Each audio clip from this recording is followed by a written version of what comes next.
একদিকে বারবার জানতে পারছি দেয়ার ইজ নো পার্সোনাল ডুয়ার, আবার এই মুহূর্তে ভারতবর্ষের কর্ণাটক দিকে গিয়ে বললেন আমরা হাতের পাঁচ কিন্তু হারাচ্ছি, হাতের পাঁচ হারাচ্ছি, একটা আক্ষেপজনক কথা। তাহলে না, আক্ষেপ করতে তো নিষেধ করছি, সৃজন চলছে, এটাও চলছে, ঠিক আছে। দেখো সহজ বিষয়টা বোঝো, কি বলবো, যদি তোমার বা কারোর, ঠিক আছে, যদি আলটিমেট ট্রুথ বলো তা দেয়ার ইজ নো পার্সোনাল ডুয়ার, ঠিক আছে। তা আমি তো বলতে পারবো না পার্সোনাল ডুয়ার নেই, তাহলে গিয়ে এখন হোটেলে ঢুকে যাও, ঢুকে গিয়ে যা আছে কিচেন থেকে নিয়ে খেয়ে নাও টাকা না দিয়ে। তাহলে ওইখানেও তো দেয়ার ইজ নো পার্সোনাল ডুয়ার, যারা নিচে দাঁড়িয়ে আছে তারাও ভালো করে কৃপা করে দেবে, বলে তারপরে ঠিঙিয়ে বলবে দেয়ার ইজ নো পার্সোনাল ডুয়ার। সেই জন্য যখন ব্যক্তিগত কথা বলতে একটু বুদ্ধিমত্তার কথাও তো বলবো। There is no personal doer বা there is intellect, there is discriminative capacity, use it. আছে কি নেই, এবং আছে কি নেই প্রশ্ন নয়, ইচ্ছা করলে তুমি এটা করতেও পারবে না। তুমি যে বলছো, ধরো বলছি আমরা যে কোনো ব্যক্তিগত কর্তা নেই, একদম নেই, আটকাচ্ছে কোথায় বলো? কিন্তু আপনি আরেকবার বললেন যে আমরা কিন্তু হাতের পাঁচ হারাচ্ছি, মূল্যটা হয়তো বুঝছি না, তাহলে নিশ্চয়ই আমার ওইখানে কিছু করণীয় ছিল। কোথায় করণীয় ছিল? যে জায়গায় আপনি বললেন যে হাতের পাঁচ হারাচ্ছি, হ্যাঁ এটা ঘটছে তো। হাতের পাঁচ হারাচ্ছি মানে হাতের পাঁচ রাখতেও তো পারি, রাখতে পারি তো। তো আমি তো বলবো না যে because there is no personal doer তুমি কিছু করো না, তুমি হাতে হাত দিয়ে বসে থাকো। আমি শিবাজি গল্পটা কি বললাম, থ্রু ইউ সব কিছু ঘটবে, ঠিক আছে। যেমন তোমার বডি মাইন্ডের প্যাটার্ন আছে, যেমন তোমার চিন্তার প্যাটার্ন আছে, এই মুহূর্তে তোমার যতখানি যা কিছু আছে you are bound to use it, তোমাকে ব্যবহার করতেই হবে, ঠিক আছে। যেটা তুমি মনে করছো তুমি করছো, যাই করছো, ইটস আ টোটাল হ্যাপেনিং, একসাথে ঘটছে, এটা ঘটবেই ঘটবে, ঘটছেই ঘটছে, ঠিক আছে। যখন আমরা কথা বলবো, ঠিক আছে, কেউ কি চাইবে ডিস্ট্রাকশন, কেউ কি চাইবে রেপ, খুন, মারামারি, বোমাবাজি, সন্ত্রাস, এগুলো তো আমরা বলবো না, ঠিক আছে। আমরা আবার এতে এমন নিয়ে চলে যাবো না যেটা নৈতিক ভ্যালিউ দিয়ে নিয়ে চলে গেছে, এটা তোমাকে করতেই হবে। হ্যাঁ বলছি দীক্ষা নিতে হবে গুরুর থেকে, গুরুতে ফিরিয়ে দেবে, জুতা মেরে দীক্ষা নেবো, এরম যদি না করি, ঠিক আছে। গুরুদেব তো কৃপা করছেন না, তো তো সেরকম যাতে না হয়, ঠিক আছে। পার্সোনাল ডুয়ার নেই মানে কি, এই মুহূর্তে তোমার কাছে তোমার দেহ মনের মধ্যে দিয়ে যা কিছু উঠে আসছে, ঠিক আছে, সেটা তোমার করতে তো হবে, ওইটুকুতেই তুমি কর্তা। কিন্তু এই যা কিছু ঘটবে, যেভাবে ঘটবে, যে সার্কামস্ট্যান্সেস তোমার সামনে দিয়ে ঘটাবে, ঠিক আছে। এখন এখানে হয়তো টেম্পারেচারটা একটু বেশি হবে, হয়তো 15 এই 10 হবে, 12 হবে, এখন 12-14 হবে, ঠিক আছে।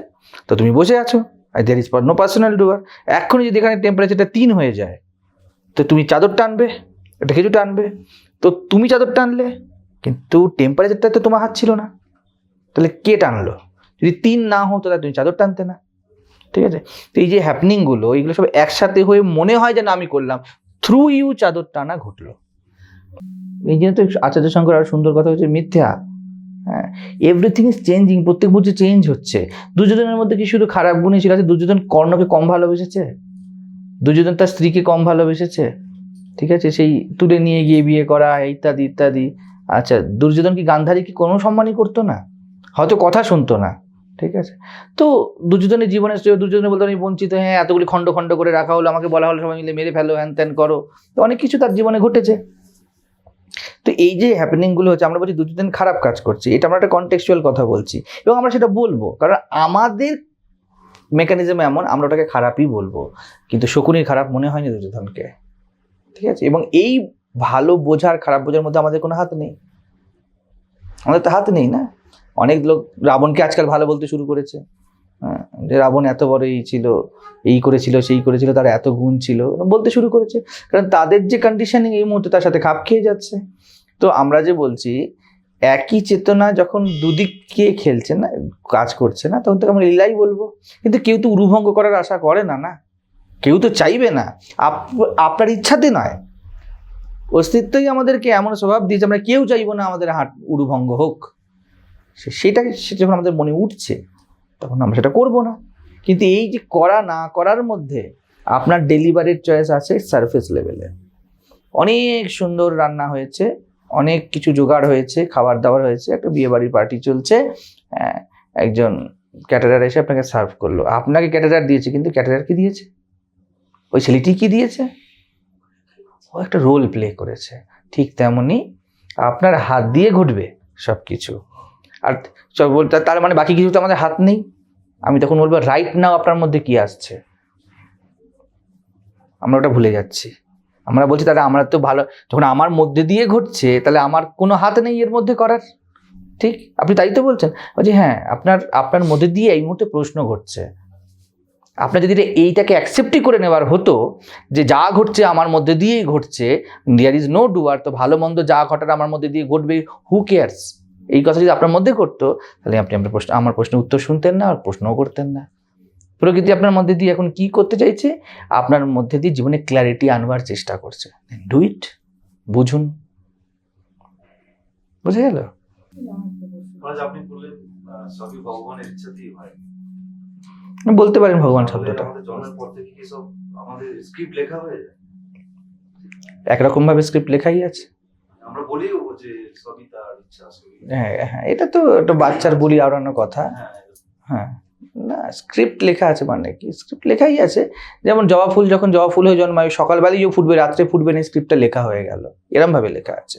আমি যেমন র্যান্ডম রাইটিং হয়, র্যান্ডম রাইটিং হয়। এই মুহূর্তে আমরা বসে আছি, ঠিক আছে, বাইরে কিছু একটা ঘটছে, স্ক্রিপ্টটা লেখা আছে। হ্যাঁ, 1 কোটি বার লোক করেছে, 5 কোটি বার ওই জিনিসটা করে, স্ক্রিপ্ট লেখা আছে। আমরা যা যা করছি এই স্ক্রিপ্ট লেখা আছে। আপনার যে বডির কনফিগারেশন, এই কনফিগারেশনের মধ্যে এরকম খাবার শ্যুট করবে, এরকম শ্যুট করবে না, এমন লোকের সঙ্গ আপনার মন যেমন শ্যুট করবে এবং শ্যুট করবে না। আপনি বলেন কি বিইং আ পার্সন কি আমার মধ্যে লেখা আছে, যে একজন মানুষ হিসেবে কি আমার স্ক্রিপ্ট লেখা আছে? আপনি মানুষই নন, আপনি একটা টুকরো মাত্র। ঠিক যেমন একটা চকলেট কেকের সর্বত্র একই স্বাদ, স্ক্রিপ্ট লেখা আছে, ঠিক তেমনই মানুষের আপনার মতো দেহ মনের কনফিগারেশনে কি হওয়া উচিত, স্ক্রিপ্ট লেখা আছে। হাইড্রোজেন অক্সিজেন দিয়ে জল হবে, এটা লেখা আছে। সালফার আর ক্লোরিন দিয়ে মেশালে কি হবে, স্ক্রিপ্ট লেখা আছে। কিন্তু কখন মিশবে, কার সাথে মিশবে, কি পরিস্থিতিতে মিশবে, এটা কেউ জানতে পারে না। পার্সন হিসাবে কখনো জানা যাবে না, এটা জীবনের রহস্য। স্ক্রিপ্ট তো সবার লেখাই আছে। এই অর্থেই বলা হয়েছে রামায়ণ আগে লেখা হয়ে গেছে। কি ঘটবে না, কোনো না কোনো অবতার আসবে, এরকম ঘটবে। এবং যদা যদা হি ধর্মস্য গ্লানির্ভবতি ভারত ইত্যাদি, স্ক্রিপ্ট তো লেখাই আছে, বারবার একই স্ক্রিপ্ট রিপিট হচ্ছে। সেই তবে বিং আ পার্সন যদি আপনি বলেন, তাহলে আমি তো বলবো যে না, কারণ তখন একটা অন্যরকম ব্যাপার হয়ে যাবে। তখন এই জিনিসগুলোকে একটা প্রিটেন্ড করার ব্যাপার এসে যাবে, যে আমার তো জীবনে নিয়তি তো লেখাই আছে। হ্যাঁ, রাইট নাও কি করছো তুমি, রাইট নাও তুমি অলস, এটা লেখা আছে তোমার কপালে, তাই না?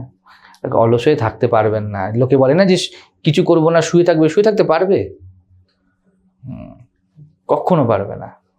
করোনায় অতিষ্ঠ হয়ে গেছিল এই জন্য মানুষ। কিসের? করোনার সময়। হ্যাঁ, প্রত্যেকেই তো বলেছে না করোনার সময়তে, যে যারা এই করোনার সময় চুপ করে ঘরে বসতে পারছিল, তারাই বলছে কাজ করতে করতে আমার হাড় ভেঙে যাচ্ছে তোদের সংসারের। আর অফিস পারছি না, সকাল থেকে বাবা রক্ত জল করে খাটে, আর সেই বাবাকে যখন ঘরে বসিয়ে দিয়েছে, বাবা করছে। বাবার কনফিগারেশন নয় তো বসে থাকার, বাবার পিছনে ছুটতে আছে, তো বাবাকে ছুটতেই হবে, স্ক্রিপ্ট তো লেখা আছে। বাবা যখন ওখানে ছুটতে পারছে না, তখন দেখছে বাবা ডবল করে নেট প্যাক মারাচ্ছে, বাবা ফোনের মধ্যে ছুটছে, সকালে একটা সিনেমা, বিকেলে একটা সিনেমা, সুযোগ পেলেই বুক করে বেরিয়ে পড়ছে। তো এই বাবাই 2 দিন আগে বলছিল সারাটা দিন ঘরে, তোদের জন্য আমি একটুখানি সময় পাই না ঘরে বসার। তো বাবা বসো, তো স্ক্রিপ্ট তো লেখা আছে। আপনি এই মুহূর্তে যে স্বপ্নটা দেখে উঠলেন, স্বপ্নের সঙ্গে সঙ্গে আপনি ভুলে যান, আর মনে করতে পারছেন না কীভাবে হয়ে গেল। ঠিক আছে, কত জিনিস হয়ে যায়। আপনি যেই চাবিটা রোজ এক জায়গাতে রাখেন, আপনার পাশে দেখবেন সবার জীবনে এটা ঘটেছে, যে সামনাসামনি কোনো জিনিস রাখা আছে, আমরা চারদিকে খুঁজছি, কি ঘটলো সেই সময় মাথাতে। কত রকম এরকম সুইসাইড করতে গিয়ে আটকে গেছে, নিজেই গেছি গঙ্গায় ঝাঁপ দেবে, এত যন্ত্রণা জীবন গঙ্গায় ঝাঁপ দেবে, গিয়ে প্ল্যানিং বদলে ফেললো পুরো। ওই জন্যই তো বলছি যে নন ডুয়ার বলা হচ্ছে না। আমরা যেটা মনে করি যে আমরা করতে পারি, তা নেই। আমাদের যে ফ্রন্টাল কর্টেক্স আছে, তার একটা অনেক এর মধ্যে ভূমিকা আছে, মেজর ভূমিকাটা তো নিয়ে ওখান থেকেই হয়। তো আমাদের যে মেমোরিরই কত রকম ভাগ আছে। এই যে জাতিস্বর ঠাতিস্বর দেখেন না, এরা সব নিজেরা কোথাও না কোথাও পড়েছে বইতে। আমি অমুক গ্রামে ছিলাম, অমুকের ছেলে হয়েছিলাম, এবং তা মিলেও যাবে, একদম মিলে যাবে 100%। এরকমভাবে থিসিস করে দেখা গিয়েছে যে একজন জাতিস্বর বলছে যে আমি কত বছর, 8 বছরের বাচ্চা, সে বলছে আমি ওই গ্রামে ছিলাম, এই আমার নাম ছিল, এইভাবে মারা গিয়েছিলাম, আমাকে ওরকম অত্যাচার করেছিল, এইসবই তো সাধারণত বলে। তো কেউ তো বলবে না যে আমি এই আগের জন্মতে গুয়ের পোকা ছিলাম। বলে দিল যে সনাতন পাল, তার পায়খানায় মধ্যে বসেছিলাম, কিরকির করছিলাম, এরকম কেউ আজ পর্যন্ত বলেনি। সবাই মোটামুটি একটা সেন্সেশনাল কিছু বলেছে। কেউ না, মানুষই জন্ম হয় প্রত্যেকে, কারোরই প্রথম মানুষ জন্ম নয় মোটামুটি। এবং যাই হয়েছে দেখবেন না, তাদের সাথে তারা নয় খুব নামজাদা কেউ ছিল, না হয় তারা খুব একটা খারাপ দিকে কেউ ছিল। এবং অদ্ভুতভাবে দেখা গিয়েছে মিলিয়ে এই দুটো জিনিস নিয়েই শুধুমাত্র নিউজ হয়, নয় খুব ভালো নয় খুব খারাপ। ব্যক্তি ভাবছে যে এ তো বাচ্চা গ্রামের দিকে এটা খুব বেশি হতে থাকে, এখন শহরের দিকেও হচ্ছে। এখন একটু কঠিন হয়ে গেছে, মিডিয়া এগিয়ে এসছে বলে বিজ্ঞান মঞ্চে চট করে পৌঁছে যাবে গিয়ে, খুব সহজ। খুঁজে এর রীতিমতো আমি যেটা প্র্যাকটিক্যাল ঘটনা বলছি, খুঁজে কি কিছুতেই বের করতে পারছে না যে কি করে এই কথাটা বলছে। অনেক খুঁজতে বাড়িতে প্রায় 18 বছর আগের একটা পুরনো ম্যাগাজিন তার দাদুর ঘরের যে বক্স টিভি থাকতো, ওই টিভির পাশ থেকে পেয়েছে। দেখছি যা বলছে সেম ঘটনা ওতে লেখা আছে। কেউ তো কল্পনাই করতে পারে না, ওটা তো ডাস্টবিনে ফেলার মতো বিষয়। এবং 18 বছর আগে ওরকম ম্যাগাজিনের একটা ঘটনা বা নিউজ পেপারের একটা ঘটনা লেখা হয়েছে, বাচ্চা পড়েছে। বাচ্চা মিথ্যে কথা বলছে না, কিন্তু বাচ্চা কিন্তু ভুলে গিয়েছে, ওর মনে নেই যে ওগুলো পড়েছে। It's become vivid. ঠিক তেমনই যেটা ঠিক বিপরীত, যেটা প্রচণ্ড ভিভিড, হঠাৎ করে যেন সেটা আমার মাথায় আসছে না, যেই কথাটা বারবার বললাম সেটা আমাদের মধ্যে দিয়ে আসছে না। এইগুলোর মধ্যে সাইকোলজিক্যাল অনেক সুন্দর লজিক আছে। আমারও এরকমই দোষ আপনার মধ্যে, আমি নামটা ভুলে যাই। এটা একরকমের ডিজিজ, মানে একরকমের মনোবিজ্ঞানীকে কি একটা নাম দেওয়া হয়, তো পরবর্তীকালে মনে আসলে ডাউনলোড হলে বলে দেবো। তো হঠাৎ অনেক কিছু জিনিস দেখবেন আপনার মনে পড়ে যাবে। এই যে অনেকে এসে বলে আমাদের সামনে, খুব কমন জিনিস, আমি এই জায়গাটা আগে দেখেছি, এখানে আগে ঘুরতে গিয়েছি। আমাদের ব্রেন সব কিছু, আমাদের যেটাকে আমরা ব্রেন বলছি না, ওটা শুধুমাত্র ঠিক যেন ঘরের একটা জানলার মতো, পুরো ঘরের একটা সামনের অংশ ফ্রন্টে এসে দেখা যাচ্ছে, কারণ ওটার উপর আমরা ফোকাস করেছি, হাইলাইট করেছি, ওটা আমরা শুনতে ভালোবাসি বা ভালোবাসি না, এই দুটোর মধ্যে একটা না। বাকি যে হিউজ জিনিস যাকে সাবকনশিয়াস মাইন্ড বলে, ওতে বসেই আছে সব কিছু। তো সব লোকে তো সব অবাক হয়ে যায় সব জিনিসপত্র দেখে। এখন মানে সুডো ব্যাপারটা খুব চারিদিকে চলে গেছে, মানে অর্ধেক সব জিনিস, এটা জানলো ওটা জানলো, কোনোভাবে কানেক্ট করে দিল। আধ্যাত্মিকতার মধ্যে বিশেষ করে এইগুলো হয় যে একটু যদি ভালো বিজ্ঞানের ছোঁক মারলে আধ্যাত্মিকতা ভালো চলে। তো ছোঁক সবাই মারে। দেখুন এই যেটা আপনি বলছেন, এটা সবার সাথে ঘটে। এই যে ভুলে যাওয়া, যেই প্রশ্নটা পড়ে আসলাম কোয়েশ্চেন একদম 100% শিওর, ওটাই ভুলে গেছি ঠিক সময়তে। কি বলছিস তো কি বলছি বলতো, অ্যালাউ করা হয়নি, ব্রেন অ্যালাউ করেনি ওকে সামনে আসতে। এই সময় এই আমাদের কিচ্ছু আমাদের হাতে নেই। আজ পর্যন্ত কে চেয়েছে, মানে কে বলতে, কে প্রত্যেকে আপনারা দেখেছেন যে হঠাৎ করে আপনাদের চুল পাকছে, কেউ ডাক্তার বলতে পারবে কত বছরে চুল পাকবে কারোর? এত তো ডাক্তার মেডিকেল সায়েন্সে গিয়ে গেছে, কিচ্ছু করা সম্ভব নয়। হঠাৎ করে দেখবেন সাইড দিয়ে আস্তে আস্তে পাকতে শুরু পড়ছে। মহারাজ, ওই পুরোনো প্রশ্ন, ওই আগের প্রশ্নটারই কন্টিনিউশনে বলছি। কৃষ্ণ সারথী, মানে ওই যে রথটার আমরা ছবিটা দেখি, এটা হচ্ছে মানাটা বোঝাতে গিয়ে একটা বিহিত উদাহরণ বলেছিলেন যে ইন্দ্রিয়ের বিষয়, তার উপরে ইন্দ্রিয়, তার উপরে মন, তার উপরে বুদ্ধি, বা এরকম বিষয় স্ট্রাকচার আছে যেটার ম্যানেজমেন্ট আমরা চাইলে করতে পারি। তাহলে আমাদের মনে যেগুলো ইচ্ছা, মানে যাই হোক যেগুলো উঠছে, যে আর ইন্দ্রিয়গুলো যে বিষয়ের প্রতি ছুটে যেতে চাইছে ঘোড়াগুলো, তো সেখানে থেকে, সেই অবস্থায় থেকে আমি ম্যানেজমেন্টটা কিভাবে করবো, মানে সেই ম্যানেজারটা আমি কে, মানে বোঝাতে পারছি না। যে যে ওই মনের ইচ্ছাগুলো যেটা তুমি হিতকর বা অহিতকর, হ্যাঁ, সেই জায়গায় আমাকে যে ম্যানেজ করতে হবে, সেই জায়গাটাই আমার পরিস্থিতিটা কি, বা আমি কোন স্থিতিতে থেকে কিভাবে ম্যানেজ করব, সেইখানে যদি হয় সেখানে তো একটা ডুয়ার ব্যাপার থাকছেই, সামান্যতম। হ্যাঁ, প্রশ্নটা তো কি তাহলে, মানে প্রশ্নটা হচ্ছে সেই ডুয়ার কি আমি নই? হ্যাঁ? তুমি বলছো তাহলে কি আমি কি ডুয়ার নই ওখানে? যদি আমি- ডুয়ার না হয় তাহলে এই ম্যানেজমেন্টটা ছাড়তে হবে, এই হচ্ছে ব্যাপার। হ্যাঁ, ছাড়তে হবে। হ্যাঁ, কিন্তু গীতায় তো ওই ম্যানেজমেন্টের ব্যাপারে একটা বিশাল একটা ইয়ে দেওয়া আছে। রাইট নাও তুমি ডুয়ার, রাইট নাও ইউ আর কোয়েশ্চেনার। এক্ষুনি যেটাই বললাম, তোমার মধ্যে দিয়ে প্রশ্ন ঘটেছে, তুমি জানতে চাইছো, তুমি এখন তোমার ইচ্ছা অনিচ্ছা ছাড়াই অস্তিত্বের ইচ্ছাতে প্রশ্নকর্তার জায়গাতে এসে পৌঁছিয়েছো। তুমি প্রশ্নটা কেন করেছো? আমি জেনেছি যে এরকম লাইফের স্ট্রাকচার হয়, হ্যাঁ ম্যানেজ করা যায়।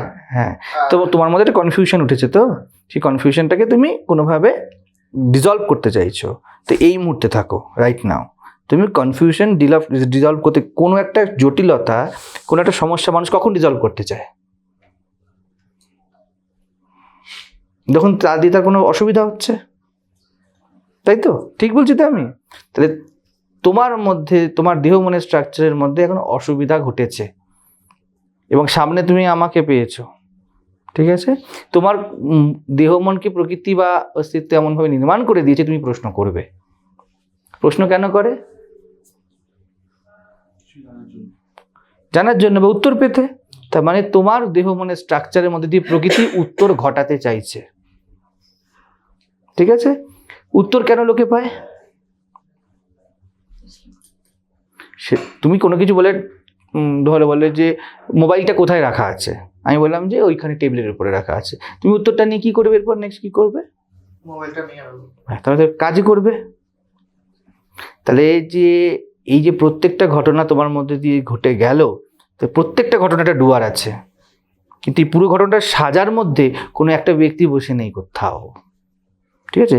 তো এখন তোমার মধ্যে প্রশ্ন যখন ঘটেছে, আমার মধ্যে দিয়ে উত্তর যখন ঘটেছে, তার মানে আমরা বলতে পারি প্রবাবলি, 100% কিছু বলতে পারবো না, প্রবাবলি এমন হতেই পারে যে তুমি তোমার জীবনের যে কনফিউশন, যে ডুয়ারশিপের কনফিউশন, তাকে ডিজলভ করতে আগ্রহী, বা তোমার মধ্যে দিয়ে প্রকৃতি চাইছে এটাকে ডিজলভ করতে, এই জন্য তুমি প্রশ্ন করেছো।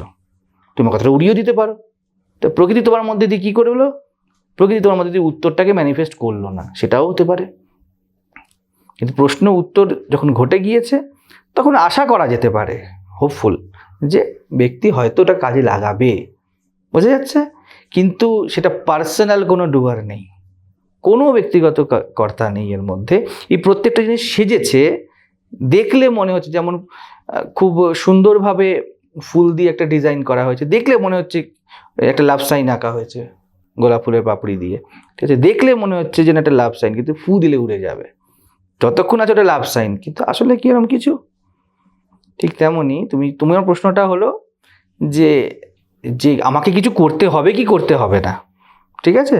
অবশ্যই করতে হবে, তোমার মধ্যে দিয়ে করা বা না করা ঘটে যাবে। আর এই মুহূর্তে কি ঘটবে, করা বা না করা, কোনটা ঘটবে তোমার মধ্যে কেউ জানে না, কারণ আমরা তো কর্তা নই, জানবো কি করে? প্রকৃতিই জানে, মাই জানেন কি ঘটবে। কিন্তু এইটুকু তো নিশ্চিত, এই মুহূর্তে প্রশ্ন যখন করছো, উত্তর তোমার চাই। উত্তর কেন চাই? সাধারণ নলেজ বলে যে উত্তর দিয়ে আমি আমার জীবনে এগিয়ে যেতে চাই, এটা সৃজনাত্মক দিক। তো এই মুহূর্তে উত্তর ভালো করে বোঝাই তোমার কাজ। কি করবে ওটা এই মুহূর্তে এখনো তোমার কাছে নিয়ে আসেনি, এখন শোনার বোঝা তোমার কাছে নিয়ে এসেছে। ডু ইট, এটা প্রেজেন্টে থাকা, বুঝে গেল?